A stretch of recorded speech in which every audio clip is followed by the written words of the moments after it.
diferencia de ciertos puntos. Muy bien. Guía soy yo, Fátima se fue a otro museo y había una tercera que renunció. Las condiciones laborales porque no le... Claro, el sueldo no era Y conveniente. yo sí tengo una ayuda y solo me corrige si me equivoco en algún dato. Ah. No necesito que... Los extras. Todo lado laburo gratis. Un poquito para acá. Empiezo siempre con la tragedia y después sigo con la comedia. Como dijeron las chicas, bueno, la tragedia surgió en Atenas, era un género dramático por el siglo VI a.C. y como que tuvo su momento de esplendor en el siglo V.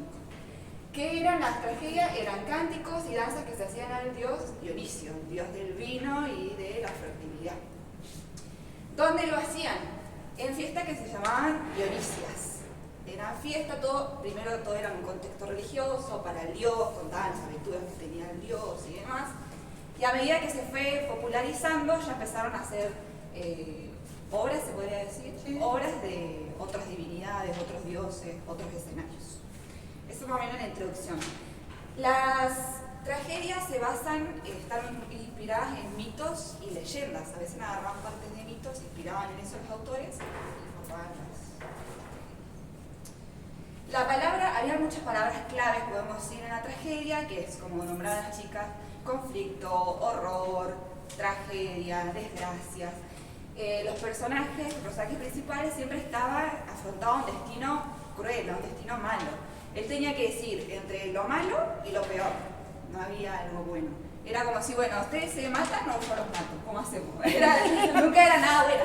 Creo que vimos un ejemplo, no me acuerdo, yo lo leí, del rey Agamenón, que él tenía que elegir si matar a su hija, desgollarla, o si no lo hacía, la diosa no les perdonaba, porque se habían mandado una bacana antes, no los perdonaban y no les dejaban ir hacia Troya, que ellos iban a ir a Troya. Entonces él era, o mato a mi hija, la desgollo, o directamente no me dejan salir con mi ejército hacia Troya. ¿Se entiende? Las naves no podían salir porque no había viento. Entonces un sacerdote lee un oráculo y dice: para que haya vientos favorables y la flota puede partir, hay que hacer un sacrificio. No es que el papá la tenía que matar sin más. Era un sacrificio. Era un intercambio con los dioses y el intercambio implicaba sacrificar a su propia hija. Por eso hay una frase famosa que después en una tragedia se dice de Agamenón, mató a su propia hija para darle viento a unas naves y llevarlas a la mar. Era como que el dios, yo te doy algo a cambio de que vos me des algo, pero ese algo era obviamente algo trágico, ya decimos. Las tragedias se resolvían en ese ámbito. O el protagonista o se moría, o enloquecía, o quedaba en plena desgracia, o alguno de su alrededor, digamos. Después, la comedia también son los mismos, son danzas de cántico, vamos a decir como que está en el mismo momento, que son las fiestas de la comedia. Según Aristóteles, que tiene también un libro que nosotros estudiamos, una obra que habla sobre la tragedia y la comedia, decía que la comedia se originó en fiestas campesinas, digamos, en los pueblos y en las aldeas. Fiestas pánicas, en honor al dios Pan. ¿Cuál era la gran diferencia entre la tragedia y la comedia que las chicas nombraron? Era que en la comedia hablamos más de la vida, se hablaba más de la vida cotidiana, de lo que pasaba. Ya no hace tanto referencia a los mitos y a leyendas y a los grandes dioses, sino que ahora pasamos a la vida cotidiana. Y el lenguaje cambia completamente. ¿Se acuerdan que podían hablar de forma más vulgar, se pueden insultar, se burlaban mucho del otro? Eso como una leve introducción. Después acá tenemos los principales representantes, hay muchos más, pero tenemos de la tragedia, Esquilo, Sófocles, Eurípides, y de la comedia, Plauto, Menandro, y me falta uno. ¿Alguno se lo sabe? Aristófanes es el primero. Ellos habría que decir. Plauto al final. Acá tenemos algunos libros, el dios Dionisio, tallado por el mismo Esquilo, o para... No, este es mío. Un regalo yo. Y acá tienen distintos libros. Yo mío. Entonces, acá tenemos tragedias de Sófocles, más libritos, y acá tenemos algunas fotos de algunas obras. Que si saben cuál es esta, me la dicen. ¿No? ¿Venís? No. Y acá hay otra, si alguien se la sabe también. Sí, ese sí, ya sé quién es. ¿Y este es Agamenón y Ifigenia? No, ese lo saqué de Edipo Rey. Ah, Edipo ciego, claro, va ciego con... Y Sí, este sí, de viene Prometeo, cosas. este de Prometeo Prometeo Encadenado. encadenado, sí. Que supuestamente es una de las mejores obras que tiene. Después le voy a mostrar uno parecido a ese que tengo. Estos son como los representantes de lo que nosotros estudiamos. Deben haber, capaz que vivieron mucho mejor y no se supo nunca que vivieron mejor que ellos. ¿Ya están más o menos? ¿Qué? Porque No, la lista probada. no, me falta acá, ahí sí. Ah, perdón. Después está, no sigue. ¿Cuál era la comparación importante? Lo que yo hice, diferenciar las tres cosas claves, el personaje, dentro del personaje del coro y el público. ¿De qué servía todo esto si no había nadie que lo mirara? Los personajes, tenemos el coro. Acuérdense que siempre arrancó de la tragedia a la comedia. El coro podemos decir que es un personaje colectivo. Eran muchas personas, como si todos nosotros participáramos, nos disfrazamos, nos ponemos estas máscaras. Y al principio de la tragedia había un líder, que no lo tengo acá, que era el Corifeo. Entonces él como que lideraba este grupo, recitaba los versos, primero interactuaban ellos. A medida que avanzan los años y avanza la tragedia, se agrega otros autores, agregan un personaje más.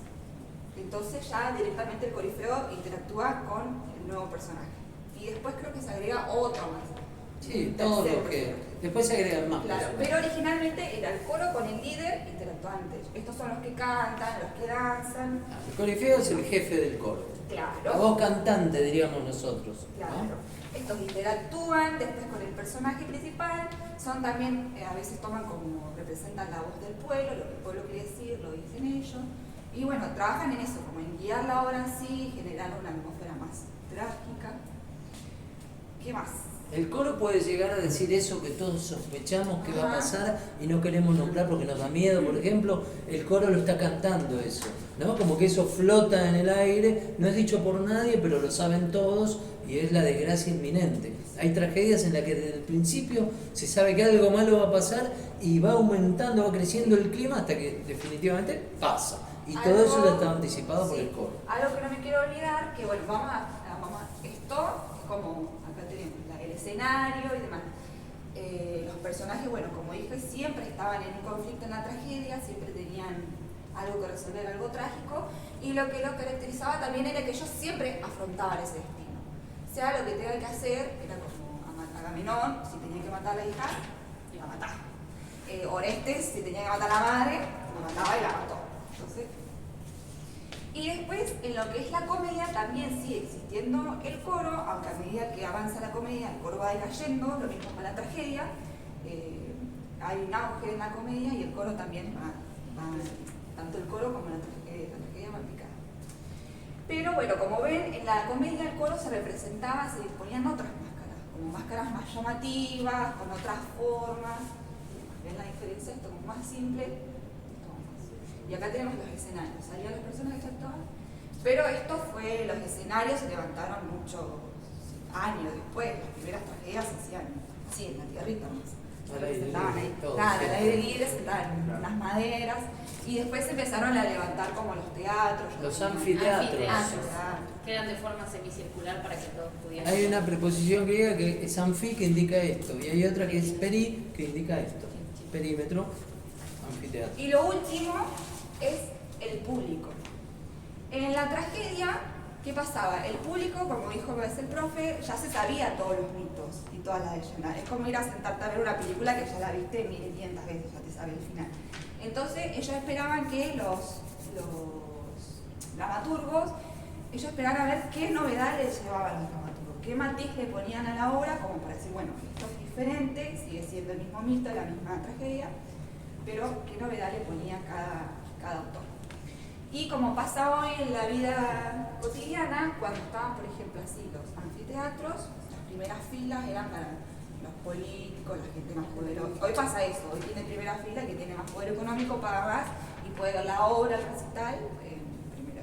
En la escuela se ve, ¿quiénes se sientan adelante? En los intendentes, la policía, los bomberos, los docentes y después los alumnos. En los actos oficiales tenemos como, claro, el intendente, los concejales, un orden protocolar hay que respetar. Exactamente. Y en el caso de la comedia, también acuérdense que esto igual el público era gente que venía de todos lados, de toda Grecia.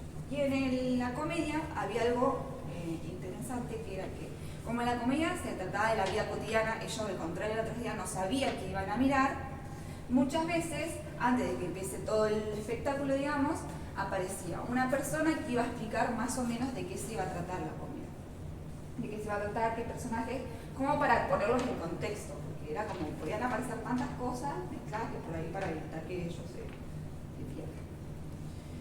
Y creo que eso era todo. Es como un resumen muy...